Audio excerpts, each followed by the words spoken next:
Point. We're living in a, the modern age of the new psychedelic renaissance. And I thought, this is not real. This is, my gosh, I'm on the radio. People hear me. What we do with our time here on the planet, and how we give to others and affect others' lives, and what we do with it is important. Oh, wait a minute. I didn't know that's the direction we were going. That every major spiritual tradition says, the kingdom of heaven is within. It's about what makes you happy and satisfied. Like you just said, you have to be able to control it. You can't let it control you. Always part of me wanted an audience. It's naive to think that human beings have stopped evolving. The world is a very rich place if you start exploring. Okay. So welcome, ladies and gentlemen. Today I am joined by Dan McCrory, who I'll just let you introduce yourself. Okay. I am a writer. I'm an officer of the National Writers Union, and I was with the Communication Workers of America for 37 years, working at AT&T, and I eventually rose up to the rank of local president, and I ran for office, and I tried to find ways to reach out to the next generation to let them know what was coming at them, the gig economy, universal basic income, all those kinds of things. And so I wrote a book about it. It's called Capitalism Killed the Middle Class. Mm-hmm. Okay. So to kick things off here, I wanted to start out with a poem that I thought was relevant. It's called United Fruit Company by the Chilean poet Pablo Neruda. And this is a translation into English here, just, to make sure everyone understands what it is. So it goes, when the trumpet sounded, it was all prepared on the earth, and Jehovah parceled out the earth to Coca-Cola Incorporated, Anaconda, Ford Motors, and other entities. The Fruit Company Incorporated reserved for itself the most succulent, the central coast of my own land, the delicate waste of America. It rebaptized its territories as the Banana Republics, and over the sleeping dead, over the unquiet heroes who brought greatness, liberty, and flags. It established the comic opera, alienated free will, presented crowns of Caesar, unsheathed envy, attracted the dictatorship of the flies, Trujillo flies, Tacho flies, Carillas flies, Martinez flies, Ubico flies, flies moist of humble blood and marmalade, drunken flies who buzz over the graves of the people, circus flies, wise flies, expert at tyranny. Among the bloodthirsty flies, the Fruit Company disembarks, amassed coffee and fruit in ships which put to sea, like trays with treasures from our submerged lands. Meanwhile, falling into sugared abysses of the parts, fall Indians buried in the morning mist. A body rolls, a thing without a name, a discarded number, a bunch of dead fruit cast out on the garbage heap. Wow, that's pretty powerful stuff. Yes, it's a pretty famous quote from, of course, the real company, the United Fruit Company, which is an American place that was located down, South America, especially with bananas and stuff. So I'm just wondering if you had any thoughts about that, or. I think that names. It nails down the U.S. imperialism that we've come to know, that hides behind the mask of corporations, and it has made us a laughing stock and much hated in a lot of parts of the world. Yeah, that's a problem. So with these corporations that, they go down and, and I think he brilliantly wrote it kind of mockingly, like in the way that he mentions, the corporation itself, rebaptized these territories, and, as if it was some divine ordinance, like it says Jehovah parceled out the earth to all these different companies and stuff. So I wanted to get into your book first. Okay. Which was Capitalism Killed the Middle Class. So what was your main inspiration behind that book? It started out as a memoir, and because I spent 37 years at AT&T and went through the whole breakup of the phone company and all that stuff. Before that, it was like being in the womb of, we used to call her Ma Bell. And I saw how things had been torn apart, and then Reagan comes along and ruins air traffic controller union, and we didn't know how far he was going to take it. So I lived through those times, and I wanted to tell the next generations coming along what they were in for, because one of the parts, chapter 4 of my book, talks about something called the Powell Memo, and a lot of people may not be aware of it, but it was a blueprint written by a guy who later became a Supreme Court Justice, Lewis Powell, that talks about how all the hippies and the activists were against our form of government because of the Vietnam War for a major reason.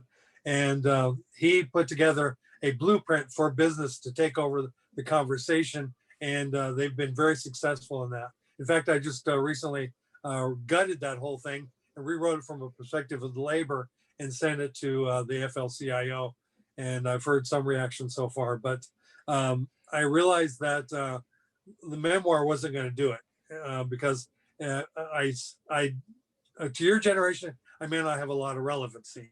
So I had to do my research, and I looked into the things, as I mentioned before, about universal basic income, the gig economy, all the kinds of things.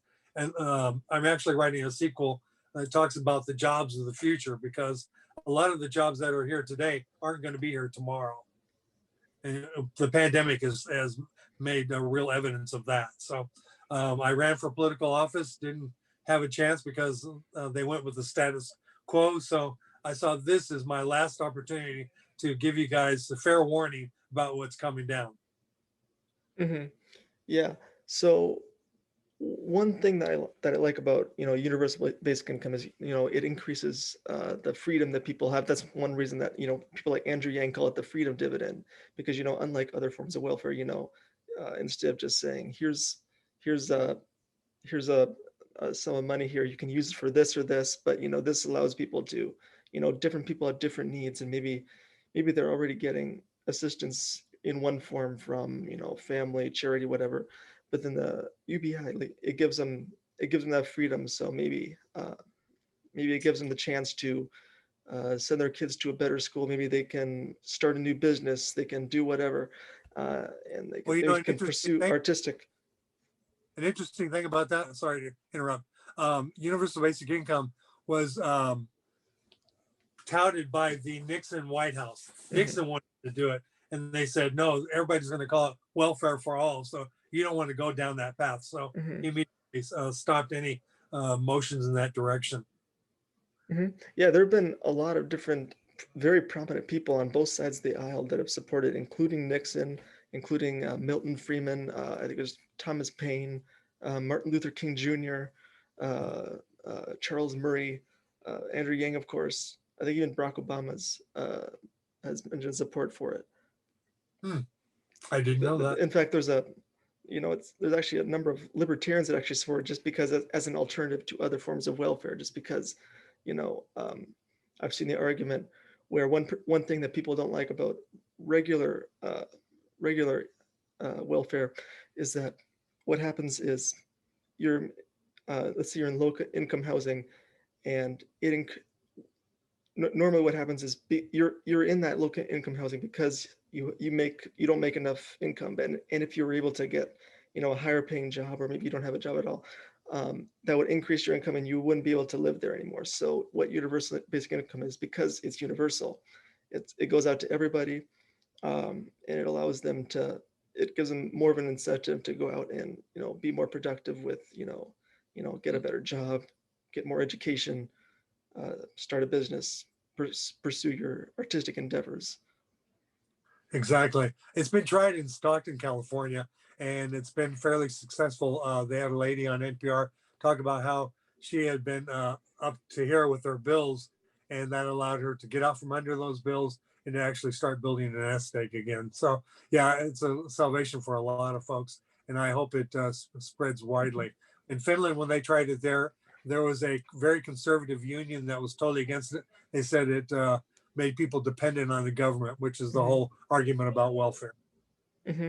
Yeah, and Alaska has a form of it from the oil there, and people are they're very happy with that. Yes. They can maybe go out to a movie or something, and it's just a way that gives people that little bit of extra money, and then eventually it actually contributes to economic well-being, because it goes into the economy and circulates throughout. Right. Yeah. Um, so you mentioned the gig economy. So do you want to just explain what that is a little bit for those? Well, they call it the sharing economy, and they come up with all sorts of names to justify it. But one of the efforts here in California has been to stop the exploitation of workers who get into the gig economy to make some extra money. It's a side hustle for a lot of folks. Teachers are doing it, all sorts of people, and they like the freedom of it. But what they don't realize is that a lot of costs are being put on their backs by the companies like Lyft and Uber. Mhm. And we had the legislature here tried to narrow the scope of the gig economy, and Uber and Lyft fought it tooth and nail. They lost in the legislature, so they created an initiative here in California to get it overturned, and they were successful. So now they're going to be going on to New York and other places where Uber and Lyft are very successful to try to make sure that those employees don't get any kind of health care, any kind of unemployment insurance, all that kind of stuff that we that have regular structured jobs take for granted. Mhm. Yeah, and the gig economy is, things like Airbnb, like Uber, Lyft, those kind of things. Yeah. Exactly. Yeah. Um, so what what I want to get a little bit into your background. Like, what's something that really inspired you into some of these these progressive causes, and what pushes you forward? Well, to tell you the truth, the first thing that I grew up dirt poor in this small town in Texas, and I got to move to Colorado and live with my grandmother and my great grandfather and live a middle class existence, and that gave me a glimpse of what could be. And then my grandmother said, "Go apply for the phone company right after I graduated high school." So I went there, and I found myself uh, catapulted into the middle class solidly then because I was making a decent union wage. And so I wanted to find out more about the union. So I got more and more involved in the union. So the union, it has some drawbacks to it. It needs to be restructured for the jobs of tomorrow. But it has allowed me to be able to stop worrying about day-to-day life and have some kind of control over my own destiny. And so I've tried to get back to it over and over again in any way I can. Hmm. So did that answer your question?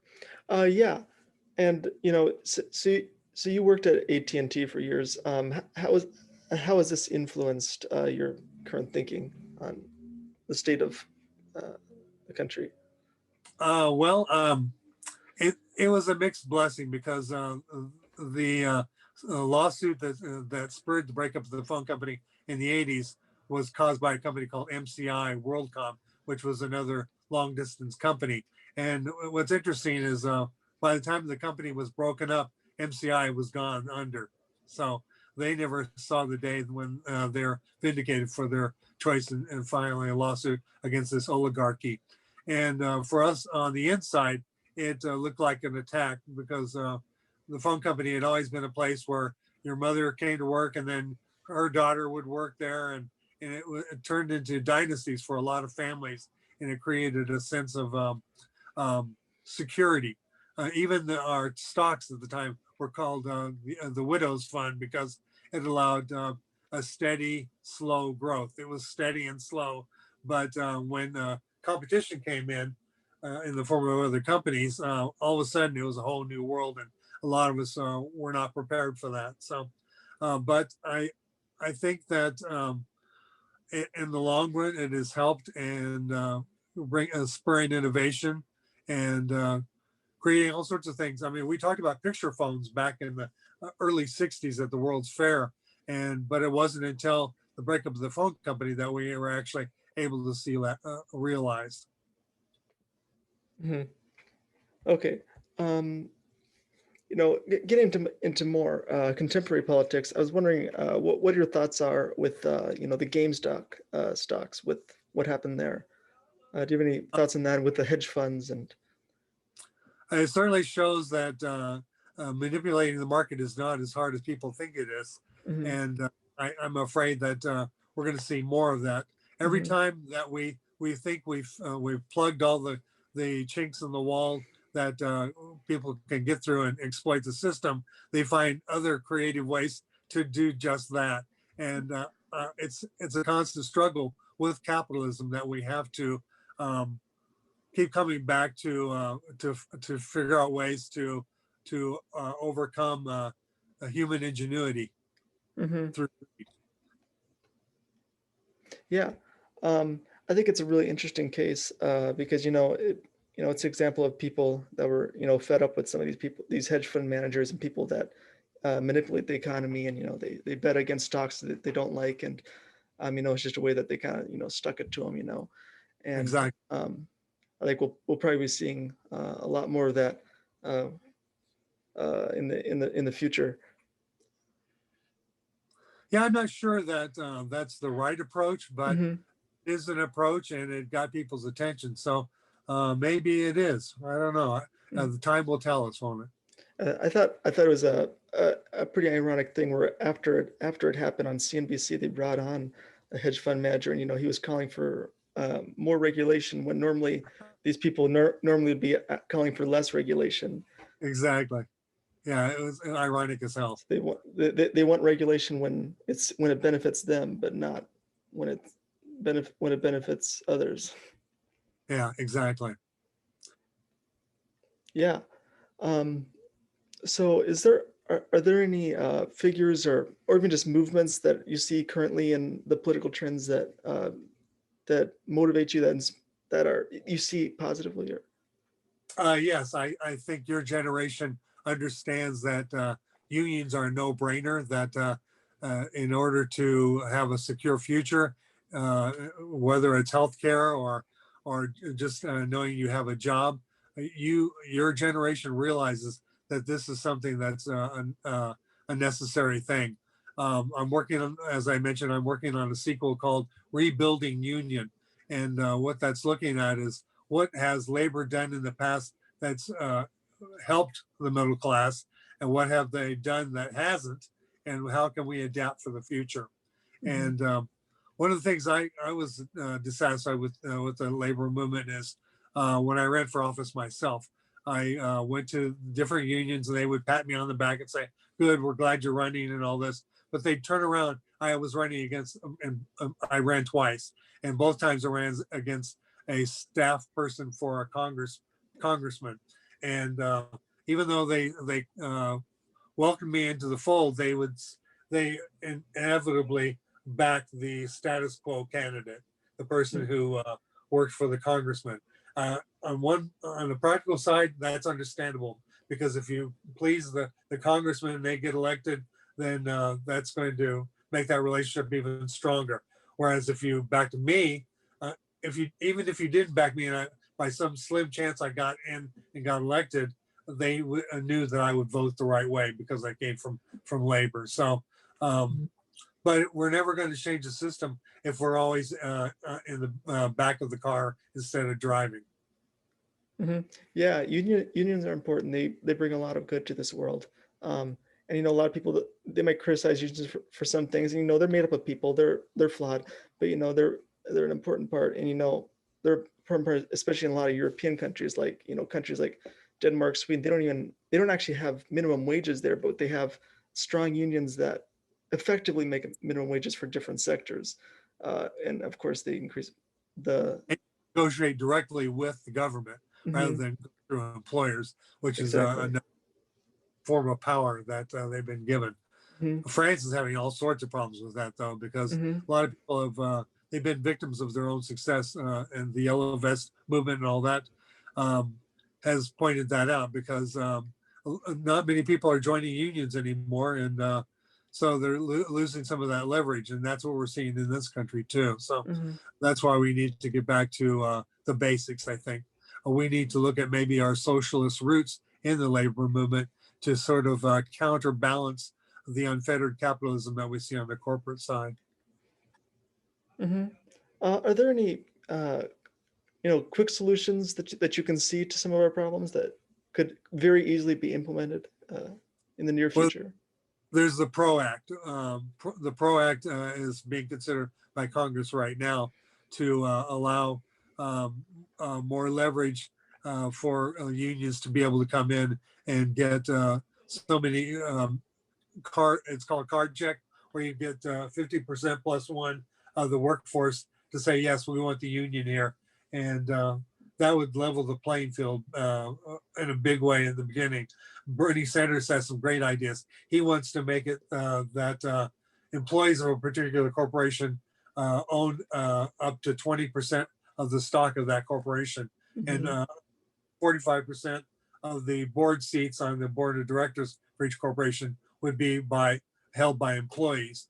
And that would give us a voice that we've never had before, and more insight into how they make these decisions that affect so many, and like downsizings and things like that. We need to make them realize how much it affects the middle and working classes for them to make these what sometimes seems like unilateral decisions that ruin people's lives. And if we could do that, then we can move back towards, as I said, being in the driver's seat, because the middle class is the backbone of this country. We're the ones that pay the taxes. The rich don't pay taxes. Mm-hmm. The poor can't pay taxes because they don't make enough. So Mm-hmm. who's left to pay taxes? Us. And Yep. if we don't have a say-so in how that money is spent, then the corporations again are in charge, and they're running things, much like the banana republics that you talked about in that poem. Mm-hmm. Yeah. As a form of taxes, what do you think about like a value-added tax? Like a lot of other countries have. In fact, we're one of the few that doesn't have one. That's worked pretty well, but what's interesting, I've been to Scotland and paid it there, paid it in Holland, and I realized that for locals, they have all sorts of ways to get out of paying that tax. Mm-hmm. So really, it's a tax on tourists that are coming to their country, because you don't have that opportunity to sort of make it back. Mm-hmm. I also did it in Thailand, and it's a good way to raise some extra funds. Mm-hmm. And I don't know, we could try it. We Mm-hmm. definitely could try it. Yeah, like one thing Andrew Yanks proposes is to do a value-added tax on on online sales, especially like on Amazon, on Facebook ads, or not just ads in general, but not just Facebook in general, but all sorts of online ads. Great idea. As well as because they use our data to improve their algorithms and stuff. So it's also give us more say with what they do with our data. And you know about the Robin Hood tax, right? The Robin Hood. Oh, they tax Robin Hood? No. They It's been brought up numerous times over the last couple of decades. What it would do is put a tax of 0.01 cents on each stock transaction. Mm-hmm. Okay. So those of us who do little stock trades, it wouldn't really affect us very much. Mm-hmm. But for these big stock brokerages, Mm-hmm. it would mean major money going into the coffers of our country. So Mm-hmm. I think it would really help also. So it generally wouldn't affect like the Wall Street bets crowd, as much. It'd be more the big, hedge funds and those guys. Exactly. Yeah. Yes. Okay. I wanted to also get into your novel. So do you want to describe what that's about? Or? It's called "You'll Forever Be My Always," and I have Parkinson's disease, and Mm-hmm. I've had it for about. I was diagnosed about 5 years ago, and it's about this character who's a philanderer, and he's so obnoxious his friends have pretty much given up on him, and he decides once he finds out he has Parkinson's, he's convinced that he's going to die, so he tries to make it up to everybody. He tries to make it up to his wife. In the meantime, his wife has an operation to a breast reduction, which throws him into a fit, and he decides he's going to leave the country and figure this all out. So he goes to Thailand, then he goes to Morocco, and everywhere he goes, he talks to He talks to a Catholic priest. He talks to a Muslim imam. He talks to all these different people from different faiths to try to figure out how is he going to redeem himself with his friends, with his wife, and make his way to his version of heaven, I guess. And it takes him to, like I said, Thailand, Morocco, both of which I've been to, and on numerous occasions, and also to Central Texas, which is kind of where I grew up. And he, by the end of the book, he, well, you'll have to read the book, but it's a little graphic sexually in the first couple of chapters because I was trying to paint the fact that he has no moral compass, Mhm. and eventually he acquires one, and changes for the better, I think. Yeah. So, uh, are there any ties that you can tie between this and also your and also any of the themes within your book, Capitalism Killed the Middle Class? Are there any political Well, themes in there? yeah, there's a joke in there because he, in the progression of Parkinson's disease, it affects your balance. You fall over and a lot. And I'm starting to do that now. Mm-hmm. And on one occasion in the book, he has to start using a cane, and he says that because of the cane, he's leaning to the right, so it causes all sorts of political jokes about him being leaning to the right now. But but no, I never really tied those two together. But I'll have to go back and read my own book now to see if there is some kind of at least implied political Mhm. statement in there.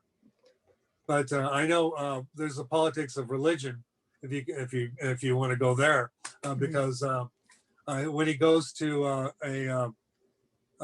in Thailand, he goes to a temple and he talks to this guy. He wants to talk to somebody in English because he wants to know about the Buddhist religion that's practiced there.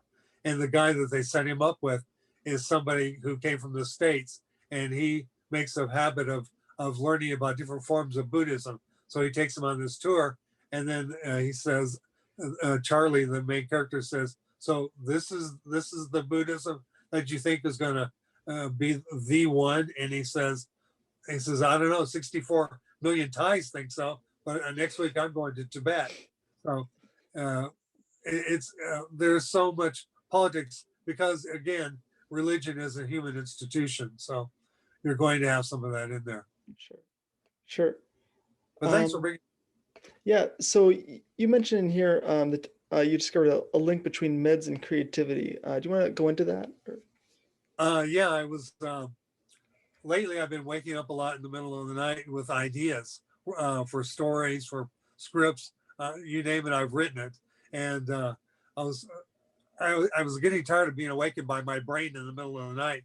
So I said, "What's going on here?" And I sat on the edge of the bed and Googled creativity and Parkinson's, and I found an article from an Asian medical journal that says that 20% of people who take this one drug, is called levodopa, experience of this upsurge of creativity. And I found that fascinating. And it almost encourages you to overdose on the medicine, but because you're trying to reach that level. But it's funny because I found that the way I structure my sentences, the way I think, just like it falls into place. So I'm really thankful that I can actually see some silver lining in this cloud of having this incurable disease.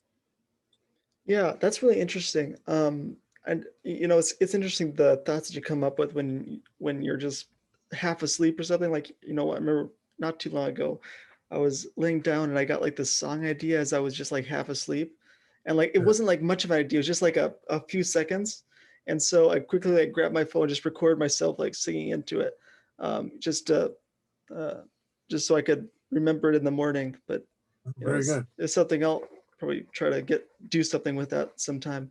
Well, back in the day But before diagnosis, I did that sort of thing. I would wake up and jot down a note or something like that from a dream or whatever. And Mm-hmm. 9 times out of 10, I'd look at it the next morning and say, what the hell is this? Mm-hmm. So it doesn't always pay off, but Mm-hmm. um, you're right. It's a great way to at least spur things so that you can remember and maybe use it as a launching point for something. Yeah. I'm also reminded of, are you aware of the show The Queen's Gambit? Oh yeah. It was a, yeah, so and she was taking some tranquilizers, and it increased her creativity and the way she could play chess, but it just reminds me of that. Yeah, definitely.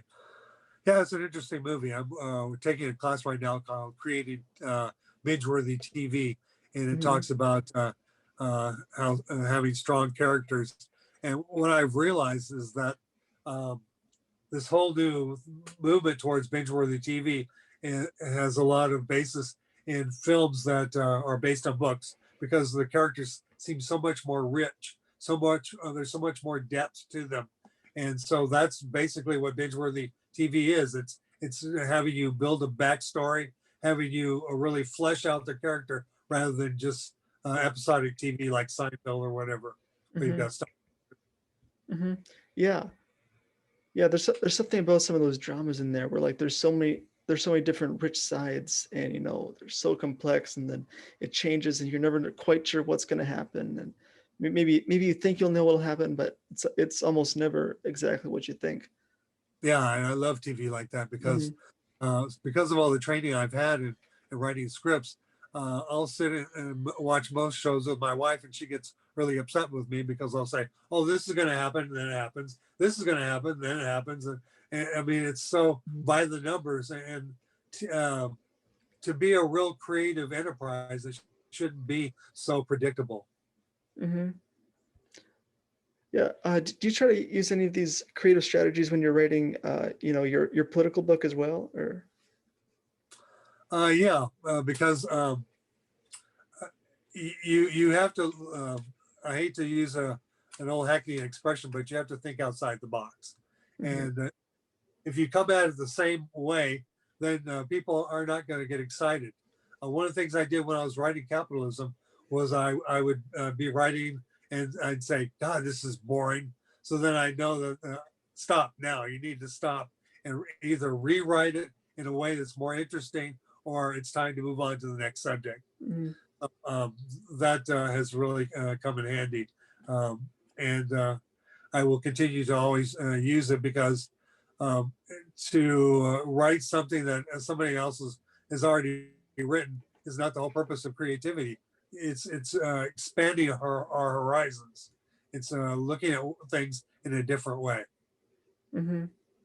With any of your writing or any of these endeavors that you've gone on, is there uh, w- was there any role for like I want to say spontaneity, more uh, imp, not improvisation, um, just kind of riffing off anything, just kind of going with the flow, and just seeing where it takes you. Well, that's interesting. You should bring that up. They say there's two kinds of writers. There's a writer that plots everything out with outlines, and it's going to this is going to happen, and this is going to happen, and this is going to happen. My book, the novel, it established me as something that we call a pantser, and that's flying by the seat of your pants. So what you do is you paint yourself into a corner, then say, "Okay, character, get out of that situation." Mm-hmm. And it forces you to think in new and different ways on how you're going to rescue that particular character. Mm-hmm. So I I like to plot more when I do my nonfiction because I'm looking for a particular direction. I'm trying to establish a premise. Here's Mm-hmm. my original thought, and this is how I'm backing it up. Whereas with fiction, you've got a little more freedom to move around and explore different things. One of the things a lot of people have read the book so far, even though I haven't got an agent yet, it hasn't been published, but they all say that they like that aspect of it that you don't know what's going to happen, and so I guess I'm on to something here. I'm going to keep doing it that way. Yeah. Yeah. Going back to your political book, I wanted to ask, so I think you said somewhere saw that one thing that you're interested in is the well-being of the people, and this is something I've kind of thought about, in that the economic measures that we look at aren't necessarily representative of how the people are doing. There Right. there's GOP, but there's GDP, um, and you know and I like Andrew Yang a lot. So he talks about establishing new measures, like quality of life expectancy, um, or I would even add, green measures, like how the environment is doing. Yes. There's actually a report that comes out from the UN every year. I forget what the name of the particular committee is, but every year they look at they have all sorts of criteria they look at to determine how people are doing, and that's another sequel I'm working on. Mm-hmm. It's called Capitalism, the Global Edition, and I take Thailand, Morocco, France, and Norway and look at all the ways that they treat their workers and the middle class to see what we need to do as a country, and what marks success for people, what makes people happy. There's a whole thing about the happiness index, and I know that's Bhutan's thing, and I think that's good. But you've got to look at ways that income inequality and things like that affect people, and that's they started this whole thing about 20 years ago. 10 years ago, they have now added income inequality into the picture. So they'll say they have a score of 1 to 5. They say the United States is 3.5 on this, but once you throw in income inequality, it drops them down to 2.5 Mm-hmm. because we've got so much prevalent income inequality. So to take all that criteria and really narrow it down to little facets of how we can make our society better is something that we should all be concentrating on. Mm-hmm. Yeah. Um, so if you had to choose, one thing, or it could be multiple things, that you would really want people to know, what would it be? Just about our political economic system. Okay, well, there's the Powell memo, as I mentioned before. That was a giant smoking gun to me because nobody ever told me about the Powell memo. He wrote this thing in 1971, and Nixon then appointed him to the Supreme Court because he was thrilled with it. And every Republican president since Nixon has followed this blueprint to take over, as I said, the conversation, and to make business the head of the country, I guess you might say, and to the exclusion of the middle class. So that was really important to me. And there's also something that I discovered. The Department of Defense has something they call the 1033 Project, which tells them, mandates them to sell at bargain basement prices some of their materials to law enforcement so they can use it for going after originally it was for the war on drugs. And so you've got the LA Unified School District here in LA that owns something called an MRAP. It's a vehicle that protects you against mines. Why they would need that, I don't know. They have a couple of grenade launchers. They have all sorts of AK-47s. Why does a school district need all this stuff? And yet this mandate's still in place, and they're still using it to supply these weapons of mass destruction to all these law enforcement agencies and schools and colleges. And it's not right. Yeah. Another thing I want to ask you about is, you mentioned that one thing that you wrote about is the criminal justice system. So I want to see what your take was on that. The criminal injustice system, you Yes, mean? the criminal injustice system. Yes, I think that we've there was a lot of laws passed under Bill Clinton in 1994. He was a successful president, by the way, not because he was good for the people, but because he co-opted the Republican agenda. Mhm. And when Obama was elected, he came in and he asked Clinton for advice, and he told him to do the same thing. But they weren't going to let a black man take over their agenda. So that was kind of the death knell to Obama's being able to do anything Mhm. successfully. But 1994, all these laws were passed, and they talked about how you would look at these gang members' eyes and not see any humanity left. Mhm. And so they use this as a way to incarcerate more people of color.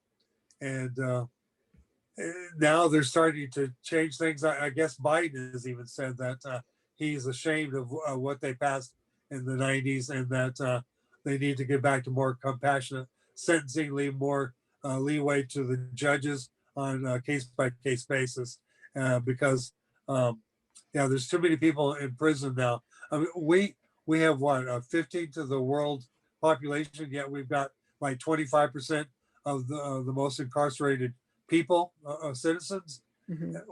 There's something wrong there. Private Yeah, prisons need to go. That's part of it. absolutely. Yeah. Absolutely.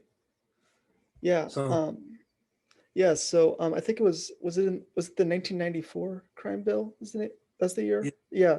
I think it was maybe sometime around there, maybe before that. I think it was Biden that said I didn't want his kids to be in a racial jungle or something like that. Um, yeah. but yeah, It, it painted a real in broad strokes what was going on in um, communities of color, and things haven't really changed that much. When I was going to college and getting my journalism degree, I interviewed this newspaper man that had long since retired. And he said back in the '60s, they were told not to cover the areas of town where that were predominant people of color. So mhm, they just left them to their own devices. mhm. All of a sudden, with the Watts riots and things like that, there was this big focus all of a sudden on people of color, and it went from one extreme to the other. Hmm. And if you read my book, you'll see that there's so many things that have been unfairly focused on that we need to have a more broad base. I got a call yesterday from a police association. I was trying to raise money, and Hmm. he talked about defund the police. And I Yep. said, well, hang on a minute. Defunding the police doesn't mean what you're saying it means. It means that you need to reallocate sources to like social workers. You don't need a gun showing up all the time at a domestic dispute. You need somebody there who can calm things down. And he said, well, obviously, you know more than most of the people I talk to. So thank you. Have a nice day. Yeah. So, What do you think about police unions? Because I've seen some arguments that that's part of the reason that a lot of these bad cops, like the one that killed George Floyd, had multiple had had multiple complaints against them in the past. But yeah. the argument is that police unions protect bad cops a lot. So what do you think about that? Yeah, there's this big conversation going on in the labor movement right now. Richard Trumka, head of the FLCIO, came out and said it's like working with corporations that you don't particularly like, but you have to get along. And that was not a strong enough statement, if you ask me. I've had uh, brothers and sisters in the National Writers Union who have actually wrote in different magazines about that issue. And we have to say, no, this is wrong. You can't circle the wagons on something like this. You need to help us root out the bad ones so that the good ones aren't tainted with the same brush. And that's part of what I wrote to the FLCIO Sure. thing that I wrote to them. We need to there's got to be some reckoning. Back when I was a union president, the guy who was head of the whole region said, we don't want to air our dirty laundry, but you need to do that in order to expose everything to the light of day. You need to bring everything out in the open so that people can see that you're making a concerted effort to change the paradigm. Sure. Sure. Well said. Another thing I wanted to get to in the criminal injustice system is the fact that we have so many nonviolent drug offenders in the prisons that all they did was maybe they sold a small amount, maybe they used a small amount, and all of a sudden they're put in prison for who knows how long. Right. Yeah. In my book, I also talk about that because back when I was 18 years old, I was at this amusement park where I worked, and I found some drugs in the bushes, and I quickly put it in my pocket to check out later. And I went to the building where I used to work, and I was digging through this baggie to see what was in there. And right then, a cop came walking by, and so I got into trouble, and they didn't believe I had found them. They thought I brought them into the park, and I was arrested. And but I was thinking, what would have happened to me if I had been a person of color? Would I have been treated as well as I was? So I again think that the way justice is meted out it needs to be looked at again. And one of the things that we've done here in California is we've created this situation where we have moneyless bail. In other words, a lot of people who end up staying in jail after they're arrested are people that can't afford to meet their bail, and they may be innocent, but who gets to know that because they're sitting there in a jail cell because they can't meet their bail. So judges are now empowered in California to look at a case by case basis to see if are they here because they're a bad person, or are they here because they just can't raise the money to get out. So in which case, if they don't think they're a flight risk, the judge could say, go ahead and let them out without bail. Sure. So a lot of states are moving in that direction. Thank goodness. Sure. Yeah. And thankfully a lot of states are also starting to, first decriminalize and eventually legalize, things like, especially like marijuana. Yeah. They're starting, like, here in Minnesota, it's decriminalized. So you don't go to jail, but you do get a fine. So we're kind of in that halfway in between state. Yeah. And from what I understand, there's a move at the federal level to legalize it everywhere, which is what we needed in the first place. It's ridiculous that you could, I could in California imbibe as much as I want, but if I go to Minnesota, I might get a ticket, and somewhere else, I may actually still get arrested, Texas or someplace like that. So yeah, we've got to have some uniformity in things like this. Yeah. It all started with, the war on drugs, where, all drugs are like, they're basically just called the same, all of them were basically considered as bad as like heroin or cocaine. And, I actually talked about this with Zach Leary, the son of Timothy Leary, about this, and the way that different drugs were kind of demonized in the past. Yes. And now they're talking about legalizing mushrooms. I guess they have in the state of Washington. They're talking about using LSD the way it was intentionally made in the beginning, which was to work on schizophrenia with microdosing. So we're actually seeing some benefit now from these drugs and not being demonized. I'm glad to see that. Yeah, there's been some interesting studies on this stuff. Like MDMA has been shown effective in like PTSD. DMT has been done in microdoses. They've done studies in like rats where they do microdoses, and they've actually, in small amounts, it can actually decrease like feelings of anxiety in them. And also these things can be used for like things like alcoholism to get you off of that. Which is pretty interesting. Yeah, it is. So I guess there's hope for us yet.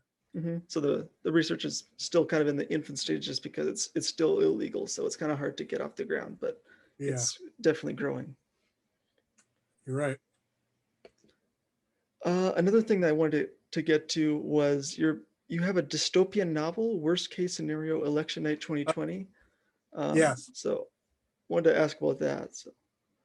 Well, I found I was reading about Charles Dickens, and I found out that one of his most popular books the Pickwick Papers, was done in a serial form. So every month this magazine would put in a couple of chapters, and it really got people interested that maybe wouldn't have sat down with a big thick book to read some of Dickens' stuff. So what I did was there'd already been talk that maybe Trump was not going to go peacefully, that he was going to fight it in every way he could. So I said, well, what would that look like? So I wrote worst case scenario, election night 2020. And I talk about how he declares martial law and takes over the country. And the only people that are up against him are all these American Indian tribes. So they form an army to go up against them. And meanwhile, back in DC, one of the Joint Chiefs of Staff decides that this guy's dangerous, that he's going to possibly ruin our country. So he decides to put in his law with the American Indians to overturn everything. And election night came along, so I said, well, that's the end of the book. I didn't really finish it. It's still hanging out there. I hope to turn it into a graphic novel, because I think that would be pretty interesting. But then the reality came along, and it dwarfed what I had written, because things were so much more worse than we thought. Yeah, the Capitol riots were an interesting turn of events that I don't think I would have seen coming. Right. That was a interesting thing. The interesting thing was with Trump. Obviously it appears that he was inciting violence before that. Yes, he was. But the problem with the way he phrased it is because every time he says something, it doesn't really land either way. Like you flip a coin and it could land heads or tails, but the coin always lands like right on the edge. So like people on the right, they'll go, he actually meant this. He wasn't actually calling for this. And people on the left are like, well, he was explicitly calling for violence, but really that dual meaning is, I would say, it's either intentional or he just naturally talks wishy-washy like that. But which is an interesting thing. Well, I don't think we should we should not underestimate him. I think that he's a master of manipulation. Sure. I think that this whole thing with writing that line, why he was so successful, and this just came to me yesterday, was because he appealed to people's emotions and their fear. He talked about they're coming to kill you from Mexico.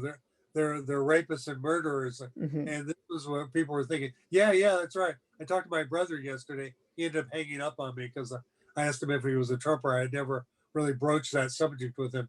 And he said, yes. And I said, why? He said, because he wants to protect my rights. He's a big gun nut. He carries a gun with him all the time. And so when you appeal to those fears, I mean, look at the NRA. How many decades now have they been saying the Democrats are coming to take your guns? And yet nobody's even suggested that in reality. And so if you play to people's fears, then you're dealing with their emotions. You're not dealing with facts, and facts can't deal with emotions. It's like apples and oranges. You can't argue across that great divide there, because you're not dealing with the same set of facts or the same set of emotions, because emotions are so personal. So I think that's where the breakdown's been.